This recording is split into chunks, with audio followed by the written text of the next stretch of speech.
I had no idea what just happened there. That was ridiculous. Sorry, the camera just kind of like quit and froze and all that stuff all at once. I don't know why or what just happened, but this is fairly new. I've only done a handful of videos with it. GoPro, but this is the Hero 11, which I don't know anything about anyone before it, but I know this one is coming in really good. Anyways, I'll even show you the paperwork. They charged, you know, like literally this one is 95 cents, and then 31.95, 16.95, 17.95, 8.85 for the, so 2.95 per baffle leaf, and that was 8.85 altogether. So, and then 2.95 for the cover leaf. It was very reasonable. So the total was 176 bucks, and that was with the hammer spring and the you see, this is the wrapping for it right here. I just put it on.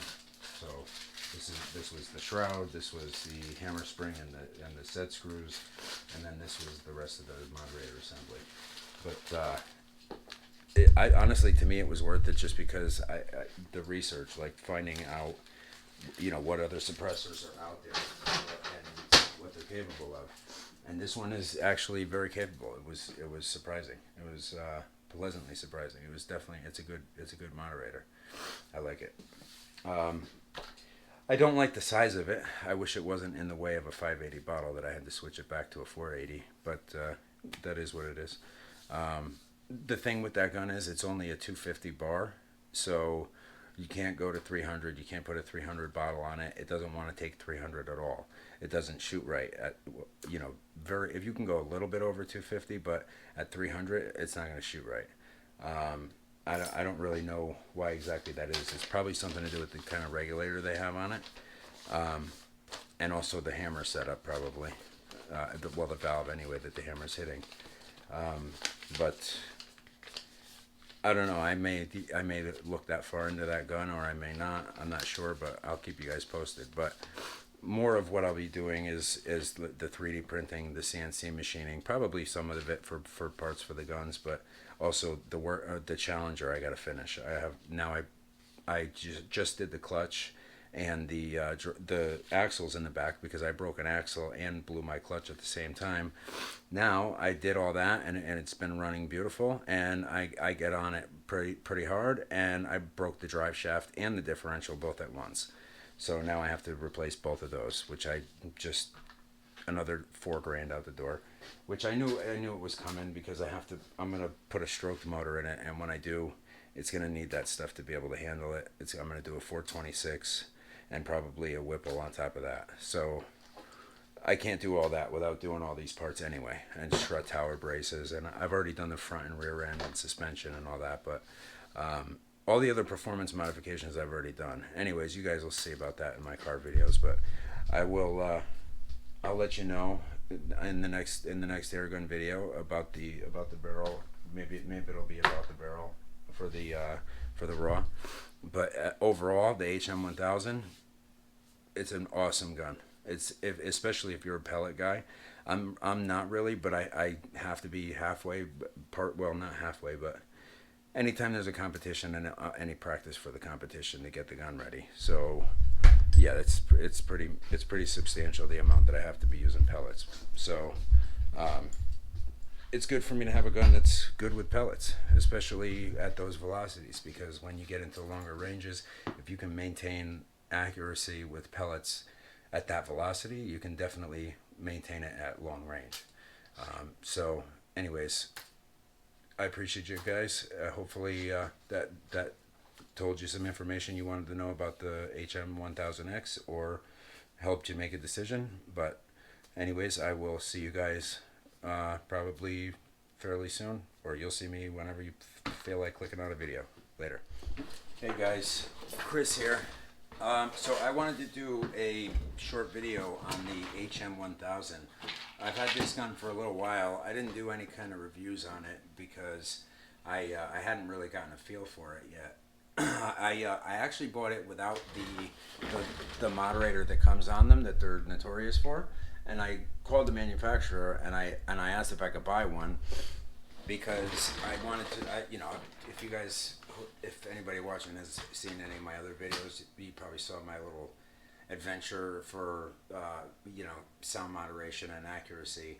And part of that was looking for looking for, first of all, a moderator that was substantially better than what I was getting when I, just buying standard moderators that are out there, and also, and then I ended up making my own. And this one I'm actually surprisingly impressed with. If anybody is going to do that, I was actually going to do a video doing it, but I didn't end up doing it. But it's epoxied on the carbon fiber that comes on it, so you have to cut that off. I used a die grinder with like a small Dremel attachment on it for a cutting wheel, and just lightly went over it. I've done it. I've had to do it before on my impact ones, taking the sleeve off the inside that I had epoxied on. They used some serious glue. I tried with heat, and I tried not to destroy it, but it wasn't going to happen. I had to cut it. So that's not a fun process. There's no point in recording that. It's just like half an hour of misery. But anyways, so I have the other part was accuracy that I've been chasing, and this gun I was shooting slugs with it. This is really not a slug gun. I don't know why. I'm not sure if the barrel's choked. I haven't really looked inside of it too much. I haven't checked. I'm not even sure what the twist rate is. But this thing shoots pellets so accurately, and guns that can shoot pellets supersonic and still be the same hole over and over again are few and far between, and this is by far one of them. This is no question one of them. So I'm going to show you that right now. I got this side shot a little while ago, and this is the first time I'm using it. So if you see that hole in the center of that target right there, let's see, no, that way. The center of that target right there, the center big red dot, that's all, I don't know, a couple magazines in that same hole. I didn't count, but you'll see right now, because I'm going to do a different, I'll do the bottom one, the bottom smaller dot. Oh my God, are you kidding me? This is in the way of the cocking lever, son of a bitch. This side shot has been a nightmare, honestly. It's convenient because I can show you guys like this, but other than that, it really actually kind of sucks, because it's just in the way of everything. There's no way to get it out of the way. There's no way to get it out of the way of everything. It's just not in a good spot.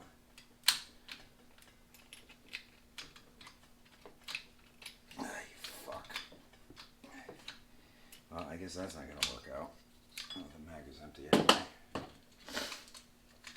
Well, let's see if it's still looking through the scope after this. I doubt it. Oh man, I hate this thing. There we go. Alright. Let's see if I can... Oh, I got some pellets in there. Oh, maybe not. So that's another reason. That's why I used the directional mic, because I wanted you guys to be able to hear it. So every time I shoot, I'm going to have to pull it back and forward again. That's how stupid this side shot is. It's really in a bad location. I mean, unless you have your scope a mile off the gun, it's going to be in the way of something.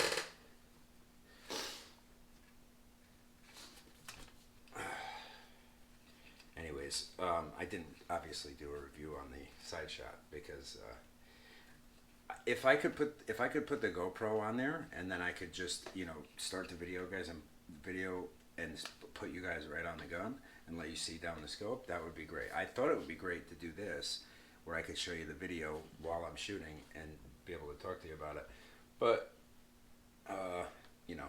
that didn't work out so well. So obviously you can hear that it's supersonic.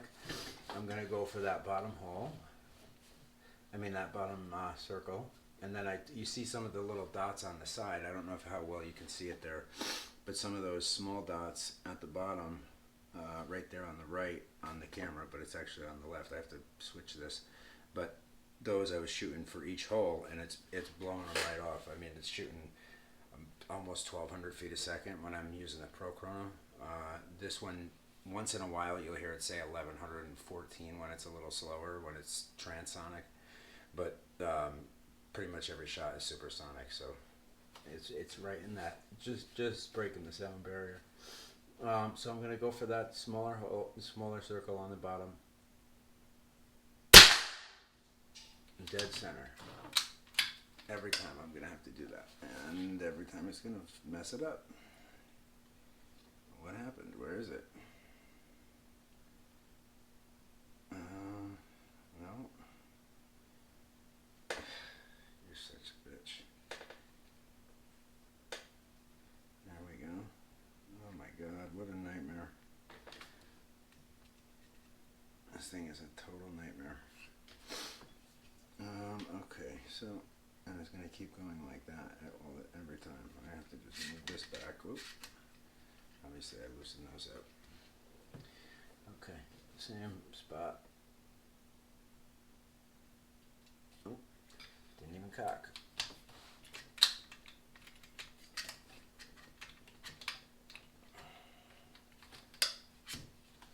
Okay, now, same spot. Yeah, I cocked and loaded it twice. Didn't hit shit. Should now. Same hole still.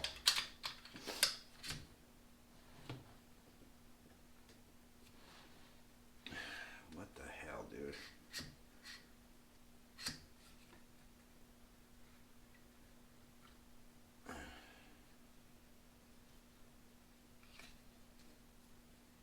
See, I gotta do all this crap every single time. Alright, here we go.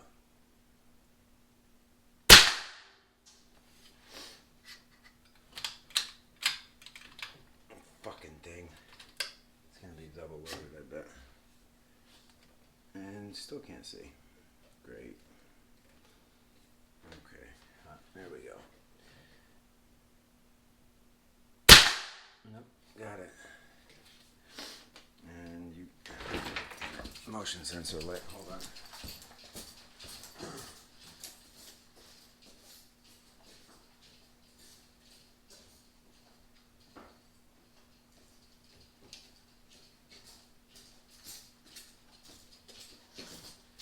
Sorry about that, guys. So the when this is not supersonic, when it's subsonic, the suppressor is actually impressive.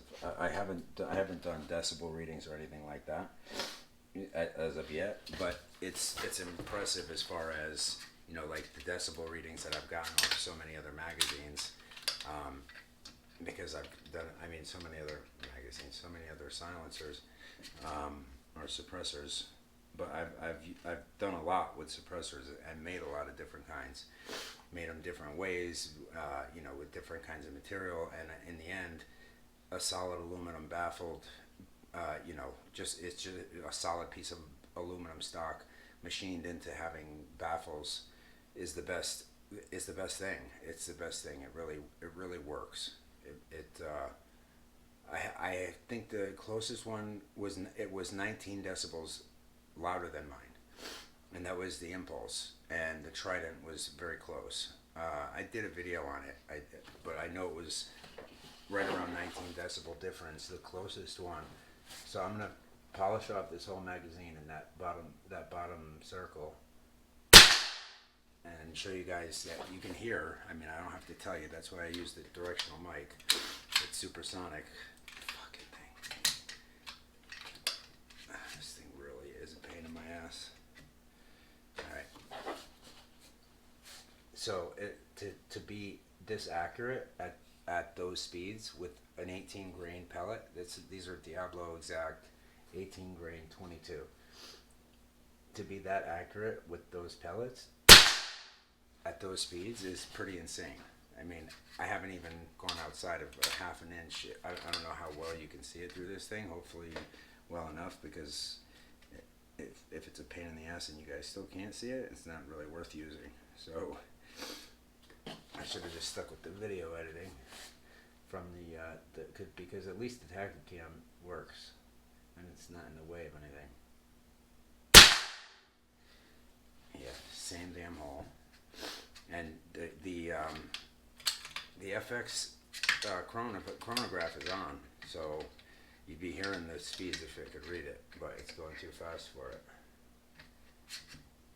my Pro Chrono, I have to get new lights for it because I was bringing something through here and it hooked onto the wire and it pulled the thing right off the circuit board on the light.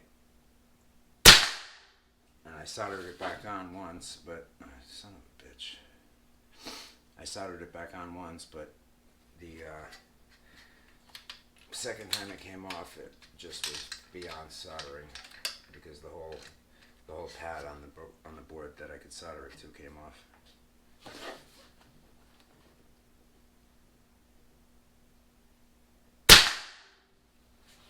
Yeah, I'm just making that hole a little more pronounced. That's really all it's doing. There's the whole magazine. That's all in one hole already. So let me just put this on so I can make sure that you guys can get a view of it instead of bringing you all the way down there.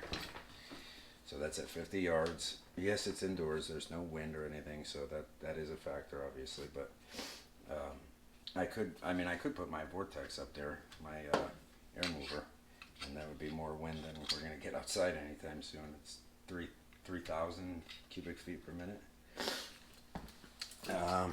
But I don't really think I need to do that. I think you guys get the picture.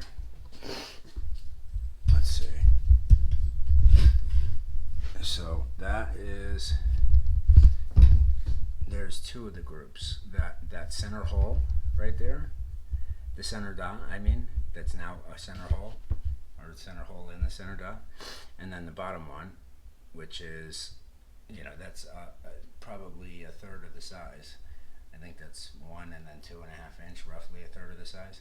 But you see, it's all one hole. That's one magazine in each one, and they're all in one hole. And that hole is probably 1/2 inch because the bottom circle is 1 inch and it's about a half gone. I haven't measured it obviously, and then the other one is 2.5 and it's right in the center. So it's an incredibly accurate gun, and I put the heavier spring in it. They sell a heavier spring. If I was going to use it for 30 caliber, that's basically what it's for. If you're going to use a larger caliber, excuse me. And I told them I'm not going to use a larger caliber, but I use heavy slugs, which generally I do. But in some of the competitions, especially recently with the Pyramid Cup, you have to use 22 caliber in a lot of the events, other than bench rest. And this would have been a good gun for a lot of them. It wouldn't have been good for the. I ended up using it for part of the what is it? I forget the name of it. The field target. Yes, that's it. Field target. The field target. I used this gun for part of it because my crown wasn't right on, and I was getting a little frustrated, and then I had a trigger issue with it, and I ended up not using it for that. My smaller crown, the one with the shorter barrel. I have a GRS and a regular crown. The GRS I used for bench rest, and then the other I had 3 guns ready with 22 caliber, and 2 of them were at the low speed for 20 pound limit, 20 foot-pounds of energy limit for that event. So I had two guns ready for that event, another 22 ready for the other event, the gunslinger, and I had 2 that I had machined single shot trays out of aluminum for. So I was able to have a backup for any of the events, and I could work with whatever I had to work with, but I made sure I had enough for each event. And this, I ended up using this for part of the last event. Since then, I put a new stock on it. This is a Magpul stock, and this is an adjustable cheek piece. I actually loosened it to lower it recently, but I think I tightened it back up. So that the cheek piece is adjustable, the buttstock is adjustable. I've already got it back a few notches because this actually needs to be down right now for the way I have this mounted. But the buttstock can come off for your length of pull and all that. But the gun is heavy. It's a really heavy gun, and in that event you can use like a 2-point strap, which is all well and good because the buttstock comes with a quick disconnect spot. but there's not. It's not really the gun you want to be using on that event. It's a heavy gun. Even before, this is actually probably, no, it's heavier than the other one, but it's better that way because the weight's in the back, and it was so front heavy that I needed to balance it out a little bit. But then I added, so this suppressor is not much weight, even though it looks like it, because it's actually very light aluminum. It's actually surprisingly light. I mean, mine with the solid aluminum inside, that's heavier than this whole thing. I think just because this is only like, they use a foam like material in the tip of this. Here, I'll actually show you the internals because it's kind of impressive. And then there's an air stripper at the end of this piece. So this is a mainly hollow tube that goes into, it's taking an air stripper with it, so I'll show you. So this is the air stripper. This tube connects to this. So this is kind of like mostly a shroud because the barrel goes almost all the way to the end, which also makes it a really long gun when adding a suppressor onto the end. But this way you're only adding like a few inches to the end of the barrel because the barrel's like right there. So you're only adding that. And that's already there. I did have to go back to the 480 bottle. I had a 580 on it. But that's the sacrifice you got to make. And I got the bottom rail, which added more weight to the front, more than the suppressor.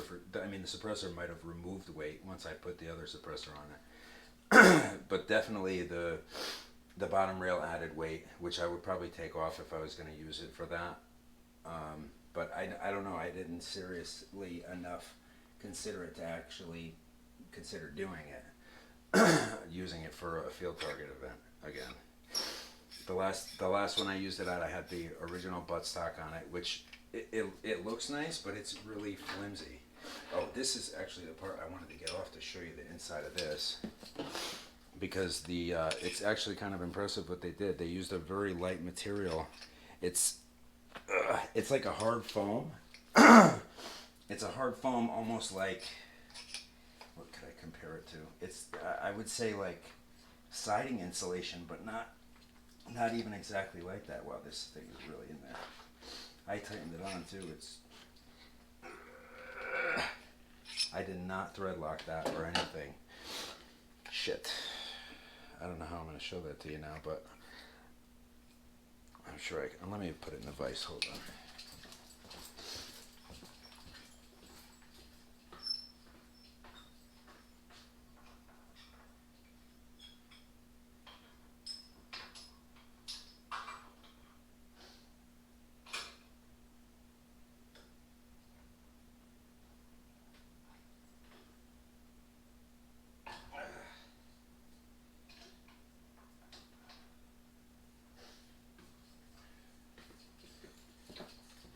Phew, that was a workout. This thing was really in there. The O-ring got it. They made a serious seal. So they're pieces like this, and there's all separate pieces in here, and they form a shape like they're not all the same. They get a little narrower, and these pieces, their prices were really fair. It was I think the whole thing with the suppressor, the new carbon fiber shroud, shroud wrap to replace the one that I had to cut off. The set screws that go in the bottom, this piece, they charge for each individual part, but it was like $160 or $170 for the hammer spring and every part of the suppressor.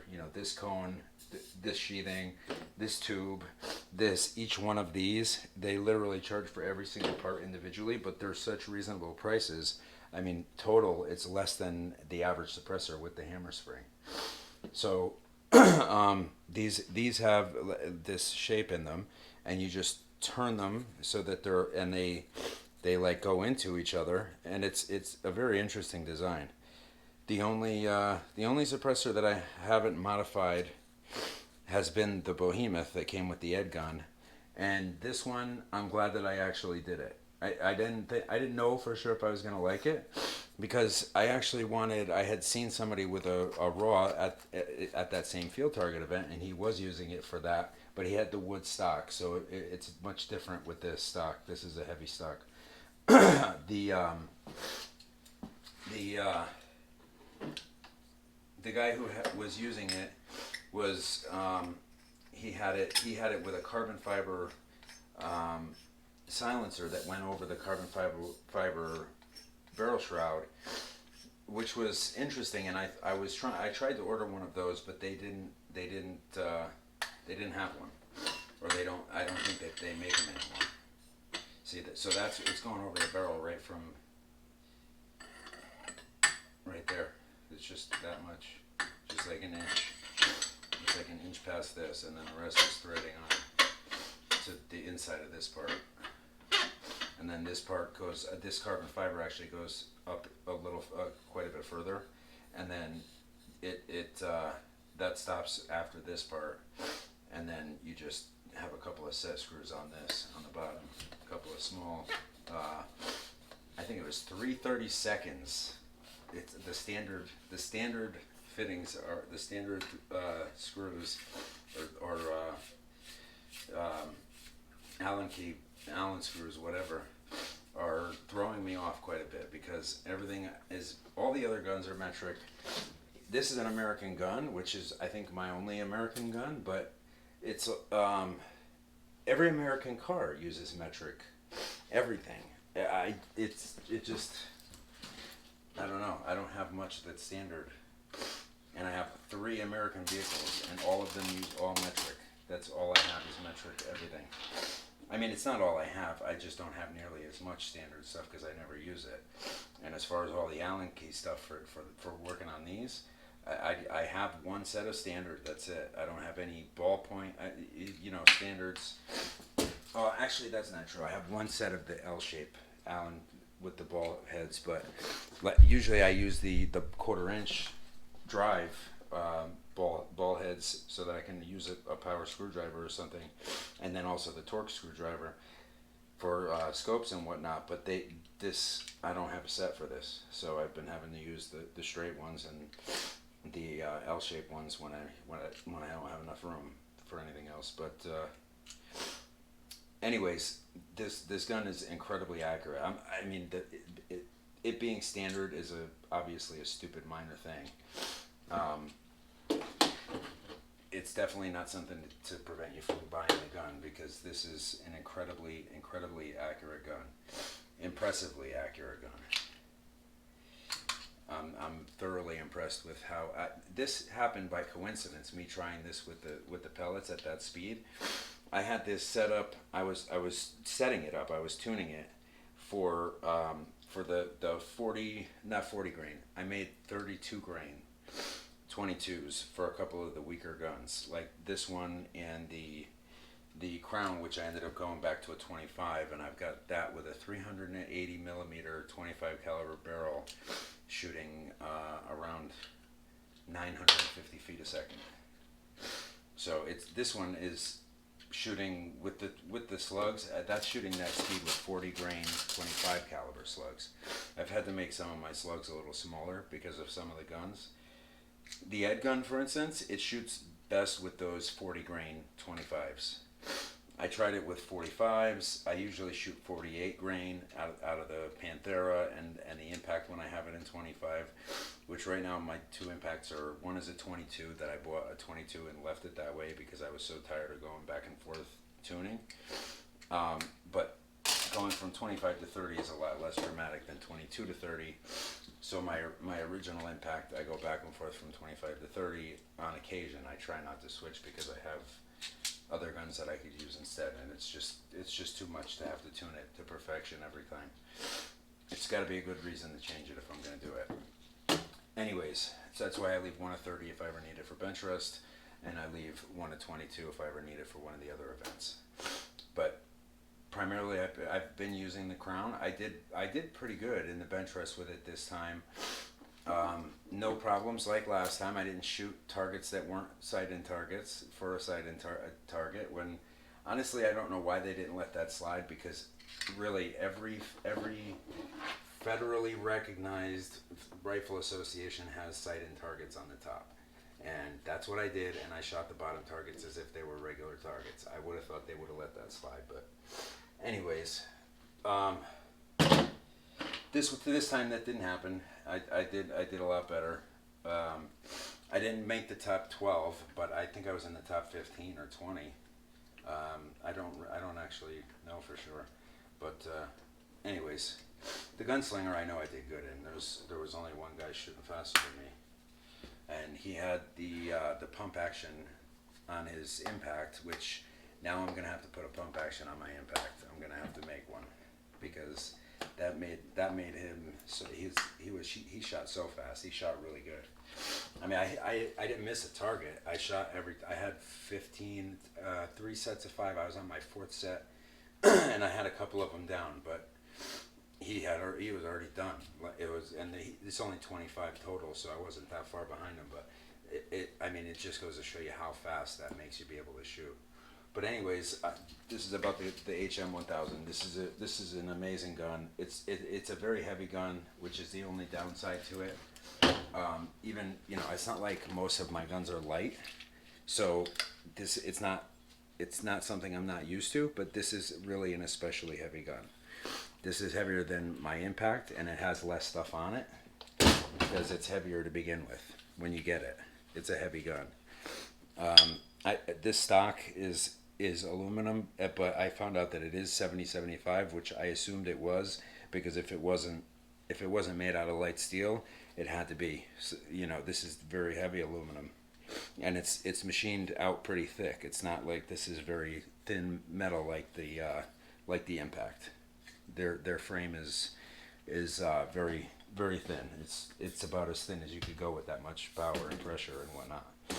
But also their barrels are the inner and outer barrel, that inner sleeve, which is an amazing sleeve. I actually made one on the airgun, which I made a video I'm going to put up also, trying to make that barrel work, and I had to try to make that barrel work on that gun because that gun is a full air gun. There's no hammer. The air is the regulator. The air is the hammer. So it's the valving that opens and closes based on the air pressure on one side or the other, just like the Rattler, for instance. But that has a solid steel barrel, just like this, and they both need it. I mean, this one probably not. This one could probably take an impact barrel, no problem. I'm sure it could. And that is something that I actually might explore that now that I'm talking about it. What the benefit would be, I'm not real sure because it needs more weight in the front. Or it was front heavy. It needs more weight in the back, but now it needs to be lighter in the front. So it probably is a beneficial thing to do. Maybe I'll try to change caliber and use an impact. It's not a bad idea. I have to get a little further into the gun. I haven't even gone far enough to find out where the hammer, the probe mounts. But I did the hammer spring. I didn't really go any further than I had to. I did change the weight in the back. They had a plastic piece in the back because it doesn't really need any weight. Oh, so I suppose there's probably a hammer weight in front. But I used a metal FX, one of the original Crown ones or something with a very small amount of metal on the back, not like the big tungsten spot. But I did put the metal one. It's right in the back. When you take the block out, it's just one screw at the bottom, releases this whole block. You take out the hammer spring in the back, which you can adjust with it closed. They actually made a pretty smart thing. You just put a small Allen key in here and then turn it, and that has a little square or like Allen key shaped part on the tip that goes right into the back, and that is a 5mm Allen key. And when you turn that up for left and down for right, which would tighten it going down and loosen it going up, meaning less tension on your hammer going up and more going down. At least it's a smart design to have you be able to have access to it from outside the gun. But the trigger on this gun, I've of tell you, is the best trigger by far out of any gun I have. No question about it. Better than any of the FX, better than any of the guns I have or that I've shot. And everybody has says that this is a real match grade trigger, and they're not lying. This is by far the best trigger I've ever shot with on an air gun, for sure. No question about it. It's incredibly light. The first stage, it has a little bit. It actually is cocked right now. So the first stage goes to about here, and then you hit it, and when it breaks so clean, and it's just so light. Like that was so effortless. It's right to here, that little bit, and then you can hold right there, and when you're ready, it's so easy and such a clean break. The trigger is amazing. The trigger is truly amazing. I wish I could put that trigger.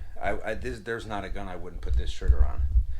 I would put this trigger on every single gun if I could. It's that comfortable. Wow, I got too many guns in here. I'm running out of wall space for guns in this room. Maybe it's gonna have to go over here, which means I have to get a new thing. No, that's not gonna work. That is not solid enough for this gun. I have to put some new hangers on the wall for this one. It's probably solid enough for this one. I kind of like to keep the two crowns together though. Alright, I'll put the bipod on it and put it on the counter for now. Speaking of which, I have my other impact at home and this impact. I really need to make some more wall space somehow. Anyways, this was the first air gun that I actually wanted when I first started getting back into air guns. That the Rapid Air Works was one of the first ads that I saw, and I was very intrigued, and then I did some research and saw how reputable they were, and I had never heard of them before that, but when I did the research and saw how reputable they were and how people were raving about them, I was intrigued and I wanted to get one, and I like the tactical style gun more than the like wood stock gun, which is why I only have the two, and then everything else is a tactical style. And all my real rifles are tactical style guns too. But that's why I bought the HM1000X. But why it was the last gun that I bought, I have no idea. I bought the Impact after the two AEAs, and I wish I never bought the AEAs because they're not bad guns. They do their thing. They shoot, and I don't have anything against AEA. They do what they said they were going to do. Like the Challenger is crazy powerful. It's supposedly crazy powerful. When I got it, it has been crazy powerful. The thing shoots like 1,250 feet per second with. I shot that thing with 160 grain slug, 160 grain cast without pressing it.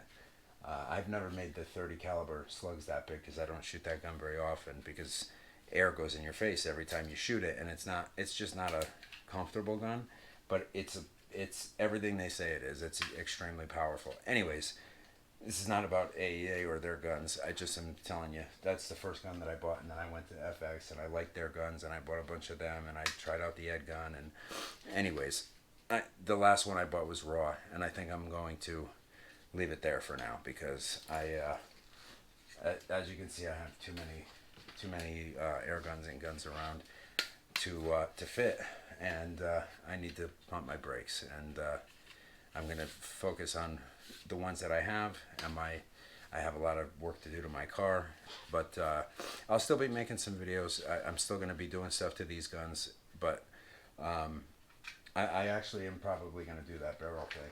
I'm probably going to put an impact barrel into the HM1000. I don't think it's going to be very hard to do. It's going to be easier than the Ed gun. And the Ed gun I was able to do, just it wasn't accurate because it needs something solid in the middle of the. I use the carbon fiber, but there's still too much play. It's got to be like I have to machine it myself and make it crazy tight. Here's the carbon fiber shroud. So I didn't have to do too much damage, but it's got a line all the way down the middle where I had to split it. If you can see that. See? And then I just popped it off. Or I pulled it apart on the sides. Just pulled it away from the barrel and then just slid it off. So it wasn't too bad to do, but there was no way to get it off without doing that. I have a heat gun that gets up to 1200 degrees, and it did not. I mean, it started moving side to side a little bit at the top only, but the bottom wasn't moving at all. It was really, they used some really strong glue. I don't know if it was a two-part, because it might have been even worse. I knew mine was a two-part, and I didn't even bother trying to get it off that way. I didn't know what they had used or how hard it was going to be, but it was on there really good. So if you're going to do that, don't even waste your time trying to get it to come off with heat or anything like that, because it just won't. It's going to be one of those things you just have to cut it if you want to do it. But I wanted to do it, and I had all the parts, and here's